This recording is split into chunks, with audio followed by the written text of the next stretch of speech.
I want to be more intimate with you, Lord.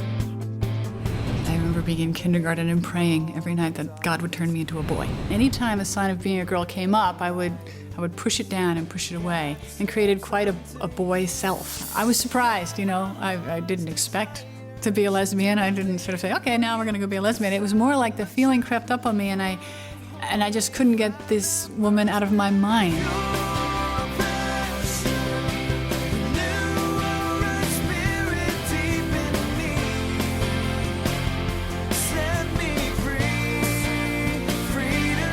God bless them. God bless those women for sticking it out with me. They saw past all of my posturing, past all of my brokenness, a woman who needed Jesus. And they stuck with me in that. Welcome to Pure Passion. My name is Colette Bercue.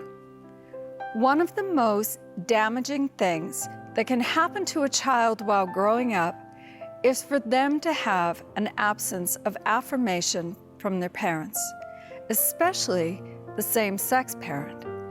When a boy is not affirmed by his father or a girl by her mother, the child sets out on a subconscious search for love, affection, and approval. They need to find someone who will tell them who they are and that they are good and worthwhile. Today's guest was just such a young lady, growing up in a dysfunctional family where neither father nor mother gave her a healthy sense of affirmation. Christie fell victim to a child molester, and in the resulting confusion, began to seek out affection in the arms of other females. In fact, she became so dependent on them that she began to feed off their personalities in order to construct her own identity. Christie is an amazing woman of God today. She has the capacity to describe the lesbian neurosis in great detail and with insight and honesty. Let's take a journey with her into the mind and heart of the lesbian and discover how Jesus can set them free. My mom tells me that she really wanted a girl when she was pregnant, and when I was born, her first words to me were, "It's going to be different for you." And what she was really meaning by that was she knew that I was born into a family system that was broken, that wasn't really working. And she knew that the women got the raw end of the deal.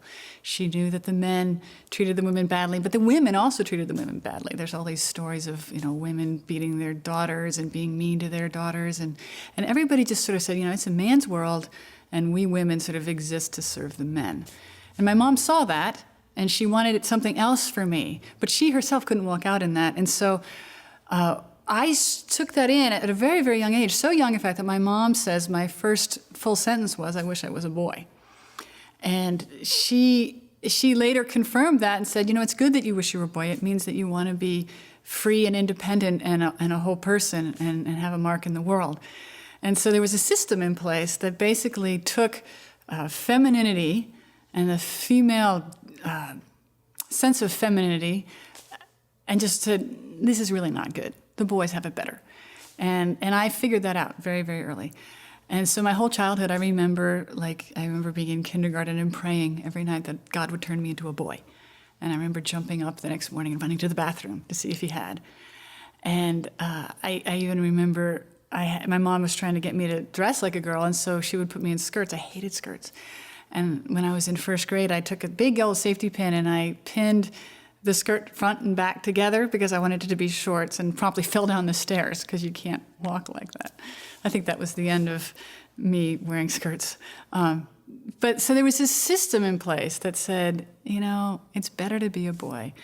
And layered on top of that system, unfortunately, my dad had his own issues. He was dealing with sexual addiction issues and brought some things into the house that I shouldn't have seen. But more importantly, it was the way he looked at women, both my mom and others, as sexual objects. And I could see that he didn't look at them like people to connect with in a healthy way. And I took that in, and I think I understood that to be sort of women are really for pleasure, men's pleasure, and to raise the children and to basically serve their husbands. My grandparents, my grandfathers both treated their wives that way, and that was just the way the system worked. So I wanted none of that.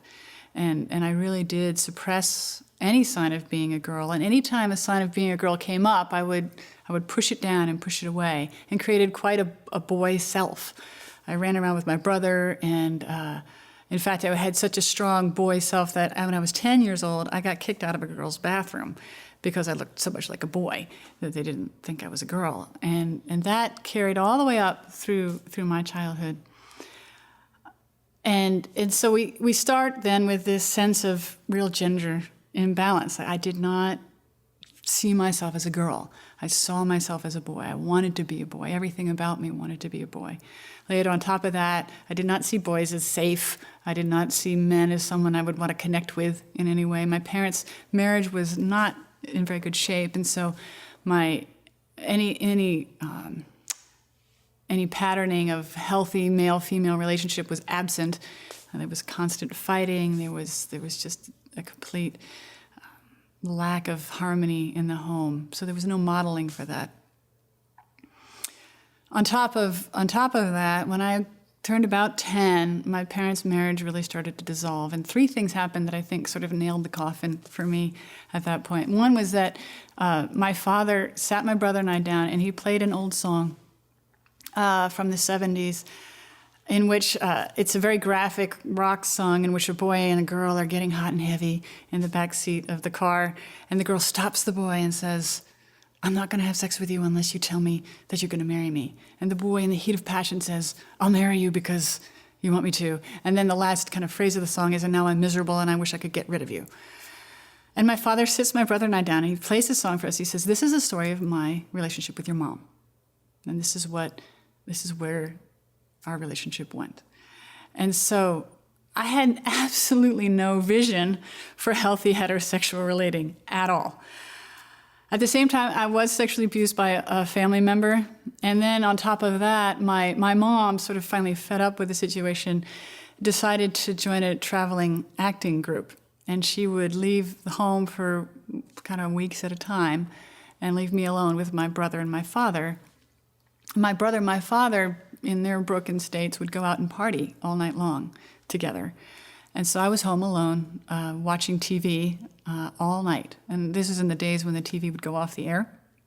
And I remember watching the TV go off the air and waking up at 7 o'clock in the morning on the couch and going out to the local McDonald's and getting fast food breakfasts. And I remember hoping, that somebody would notice, like, maybe there's something going on with this kid. Why is she here alone? But nobody ever did. The first part of my childhood, we did go to church. And so I had some sort of a faith in God. In fact, I remember being small and wanting to run away from home, and the only thing I took was my Bible. I thought, well, that's interesting. I have a memory of that, but I don't really have a memory of a relationship with God. I think by the time I was 6 or 7, we moved to a new state, and we stopped going to church after we moved. And God sort of faded off the scene. There was no sense of maybe I can run to him for help.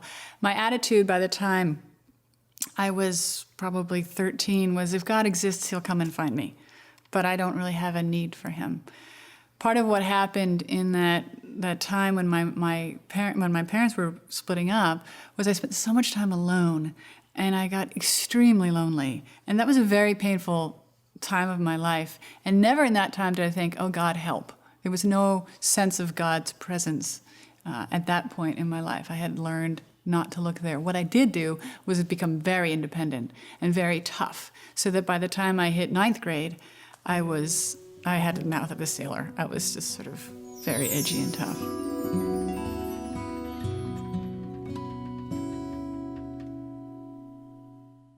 Many are discouraged by the ground being taken by proponents of homosexual behavior in the media, our schools, our laws, and even in our churches. Many believe the lie that homosexuals are born that way and cannot change, leaving the rest of us grappling for an effective tool to use in response. Now, there is such a tool. Such were some of you, the groundbreaking documentary that can be used in Sunday school classrooms, home fellowship groups, churches, and support groups. This 2-hour DVD contains the witness of dozens of people to the fact that God can transform transform the life of anyone caught in homosexual confusion. The DVD is broken up into 5 sections. First, people on the street respond to questions that are then answered by biblical scholars and counselors. From there, we move to testimonies of people who have come out of the lifestyle, describing how they developed homosexuality in the first place. Next, those same people talk about what the gay lifestyle was really like. Then, they tell how God saved them. And finally, they describe how God brought healing to their broken places. Get Such Were Some of You at purepassion.us. When I was sexually abused, it was in that period of time when I was spending a lot of time alone. And I remember thinking, at least I'm getting some attention. And even if it's weird attention, it's attention. And I remember feeling like in some ways it met a strange need. Much, much later, I had a situation, way after I became a Christian, I had a situation in which I was in a first-floor apartment and I was flashed. And it scared the daylights out of me. And I went to some friends of mine and we prayed over that event because it really scared me, undid me. And one of the things that came up in that prayer time was this sense of deserving it. Like, well, you are an object of perversion after all. You were an object of perversion back when you were 10, and now you're an object of perversion here. And that is what you are after all. And that was a belief that I came to believe about myself that was planted way back when I was 10 and not really discovered until I was 24. And God, at that moment, really redeemed that whole situation because he said, I do not see you as an object of perversion. You are, and he gave me visions of being a holy, elegant daughter, princess of the Most High God. And it was a very regal, healing moment that I didn't even know I needed. So I had so internalized this abuse as sort of what happens to girls and what happens to me as a girl, because I was off, obviously, that it just stuck in my identity until much later when God was able to expose it and reveal that. So when I was 13 years old, my parents sent me to boarding school as a way to facilitate their divorce. My mother didn't want my father to have me. My father didn't want my mother to have me, so they sent me to boarding school. And in a way, it was good. It got me out of the house. But it really did seal up any sense of family was gone. My family dissolved. They were divorced about 2 weeks after I got to boarding school. And so at the time, I had all of these layers, right? I had the gender issues. I had the mom leaving and abandonment issues. I had the sexual abuse issues. All of that was there. And I didn't know any of that. What I did know is that starting my freshman year in high school, I started to fall in love with my friends, my female friends. I was very attached. I got very attached to my best friend in high school my freshman year. And that was not reciprocated, so that was just painful.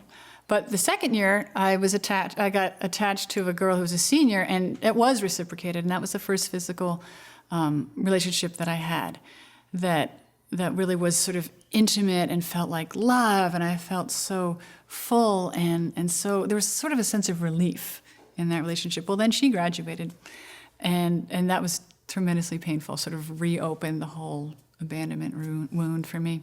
When I first fell in love with my first friend, as it was, I felt like I just wanted to be with her all the time. I felt like being with her, I felt like I was worth something. I was valued if I was with her. And then when it was reciprocated in the second year, it felt like I was no longer alone. And that was a huge relief to my heart. I just didn't want to be alone. And her affection and her care for me, it took away that lonely feeling. It made me feel like I had value. And it really felt tremendously comforting to me. I was surprised, I didn't expect to be a lesbian. I didn't sort of say, okay, now we're going to go be a lesbian. It was more like the feeling crept up on me, and I just couldn't get this woman out of my mind. I thought about her all the time. I wanted to be with her all the time. I wrote her notes all the time. It didn't occur to me that I was walking into lesbianism. I was too young, and back then it wasn't quite so talked about. So I didn't say, oh, this must be my lesbian, that must be what I am. It was more like, wow, I just love this girl, She's so wonderful. I remember distinctly my junior year in high school, I became involved with a girl, and that was perhaps my pivotal lesbian relationship. It lasted longer. It was much more intense. It was very, very absorbing. And I had this memory of putting my hand on her shoulder and thinking to myself, as I looked at my hand on her shoulder, I can see my soul leaving my body and going into her. And it feels so beautiful. And this must be true love. This must be what it is to love someone. To not know where I end and she begins. We are becoming one. This must be just what it's really all about. It's odd because there was a double thing going on here. I didn't feel any shame about my feelings for especially not this woman, the last lover I had, because it was so intoxicating and so wonderful and such a relief to me, and I was so happy in this relationship that shame was not a part of it, but it was a secret. And obviously my external persona, I had really suppressed femininity. People could see that I had suppressed femininity. All of my childhood, I wasn't able to identify with my same-sex peers because I didn't want to be one of them.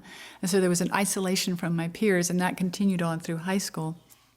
And so in elementary school, as well as in high school, periodically people would make comments like, Christie's gay, or Christie's a lesbian, and I remember distinctly somebody calling me a dyke, and that was such a painful thing. So I don't quite know why that was so painful, since it was essentially, it was more or less embracing this relationship, but to be called a dyke, to be called a lesbian, really cut me to the core. It felt horrible, and I walked in the shame of that.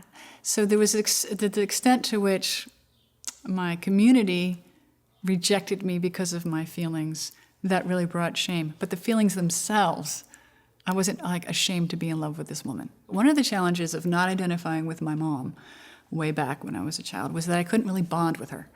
I didn't really connect with her in a way that fed who I was. And moms do, same-sex parents help establish a sense of being, help establish a sense of who you are. And if I can't connect with my mother, then I lose that from the very beginning. And that was certainly the case with me. I couldn't get a sense of who I was from her. And then later, as you hit puberty, it's the father's job to call you out as a woman and to say, this is what it is to be opposite, other from me, and to be a flower and a beautiful flower and treasured by men. Of course, I didn't get any of that. And so it's combined, I had no real sense of who I really was. I had constructed this self that sort of was functioning, but none of it was called forth from who I truly was. So bring that into relationship. I was on the hunt for me. I was on the hunt for completion. I was sort of a shadow of a person that I had made, but I didn't really know who that was. So this lover that I had in high school, she personified much of what I thought was excellent in a person. She was strong, she was thoughtful, she was gentle, and she had this quiet wisdom about her that I really was drawn to.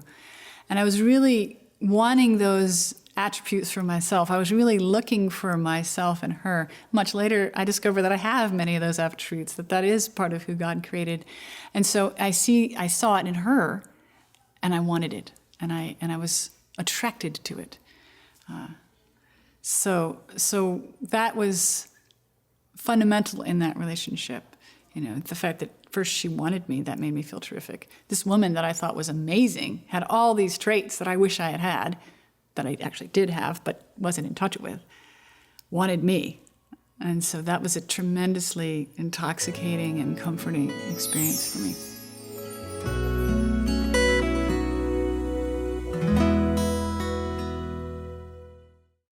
Announcing the ever-widening world of access to Pure Passion, now available on smart devices and set-top boxes. If you own an Android device, iPhone, iPad, or iPod Touch, watch us anytime and anywhere via our free Pure Passion app. And if you own a Roku box for your TV, we now have a free Pure Passion channel, which has become one of the most popular Christian channels on Roku. You'll find us listed among the religion channels, from God's mouth to your ear. Help whenever you need it.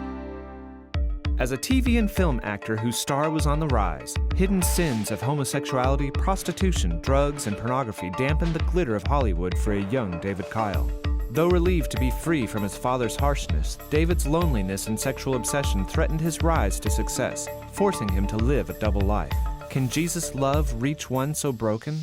This gripping and inspiring memoir chronicles the power of God to help anyone come out of darkness. To get Love Hunger, go to purepassion.us. We graduated from high school, and the relationship started to fall apart as we graduated. She could see that it was a little intense and obsessive, and I think in some ways it really drove her a little bit nuts. And so she pulled away, which of course she had my soul in her body, so that was terrifying to me, completely devastating. I went off to college, and I went off to the West Coast. I went to school on the East Coast, went to university on the West Coast, and I remember when I arrived at college, I was very tough, had a very strong edge to me. I was a rower. I had started rowing in high school, and so I walked kind of with this tough jock swagger. I had a little sneer on my face, and just, kind of you don't touch this sort of approach to life. Loud, brash, boisterous sense of humor. And the very wonderful thing about Jesus is that he knew what I needed and when I needed it. So here I was at college. I had now identified myself as a lesbian. I'm like, okay, this works for me. This lesbian relationship worked for me. I want another one.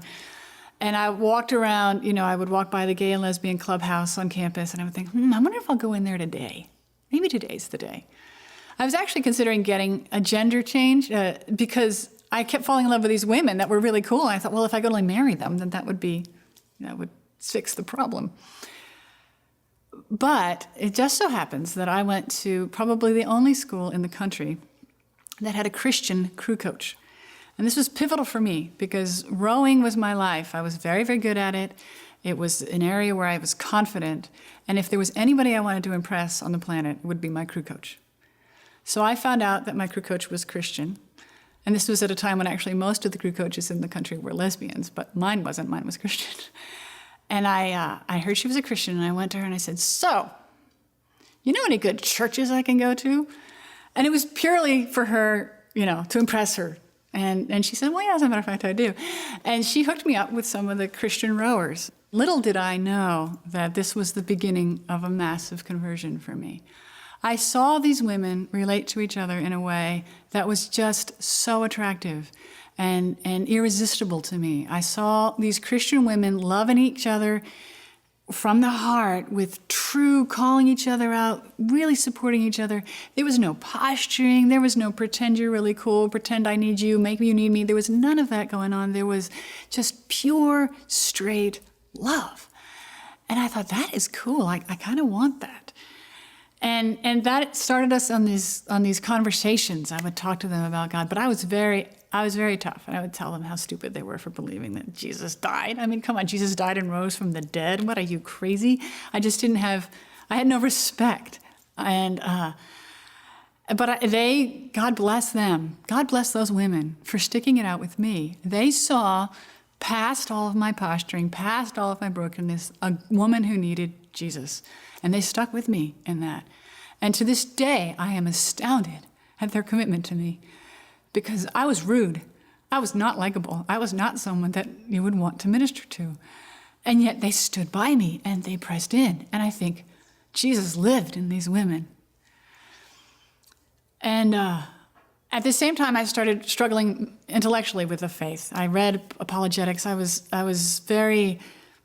was important to me not to just jump into something for some emotional reason. And so I was at a school where actually Christianity was torn down quite a bit. And it was known to be a school where kids went in as Christians and came out as atheists, because they would systematically tear apart the gospel and the Bible as literature, as not true, and they would tear religion, Christian religion especially, apart. But I found myself not too far into the school year, engaging my professors, saying, well, now I hear that you can't prove the Bible's true, but it seems to me that you can't prove that it's not true either. Isn't that right? And I would really engage with them, and they'd be like, yeah, but and we'd get in these fights, and I'm like, why am I fighting about this, because aren't I on their team? And slowly I began to realize that I was in a place where I was intellectually ready to say, yes, I believe crazy things like Jesus could walk through walls and walk on water. And I was willing to sort of say, I think this might actually be true. It all came to a head when I went home for the holidays, and I hooked back up with this woman that I had been involved with in high school. And it was tremendously clear that she had moved on. And I was devastated. I'm like, wow, she's gone. And I remember it was very melodramatic. I was out on the streets in the rain crying, and I ended up at the steps of this church going, God, this is terrible. I'm going to die. This is awful. I don't know what to do. It was on the plane on the way back to school, that I finished reading Josh McDowell's book, More Than a Carpenter. And at the very end, he has a prayer of conversion, essentially. And I said, okay, it's time. And I went ahead and prayed it. And I became a Christian on the airplane on the way back to school. And I'm so glad I did. When I look back on that relationship, the simple Christian word to use would be idolatry. She was my God. She was my everything. And I really looked to her. I put so much on her. I think there was a mother bond going on there. There was a compulsive clinging to her that I much later came to understand as being kind of infantile and needing her to sort of mother me and cover me and protect me. So there was that involved. There was sort of an ease my loneliness aspect to it. I think later I came to understand just how lonely I really was.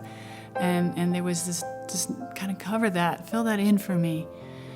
Certainly there was spiritual strongholds built in that relationship. It took a while to fully detach my heart from that relationship. Unfortunately, I've had some experience with emotional dependency since, and I've seen this cycle of attaching myself to someone, getting my sense of worth and being from another person. And once you do that, you're connected to that person until you pray that connection off. And I had to really pray that connection off and say, I break that in the name of Jesus and pull away, because there was a spiritual connection that happens. For me to choose to pour my soul into another person is a terrible choice, but it's one that has consequences, and I have to get my soul back.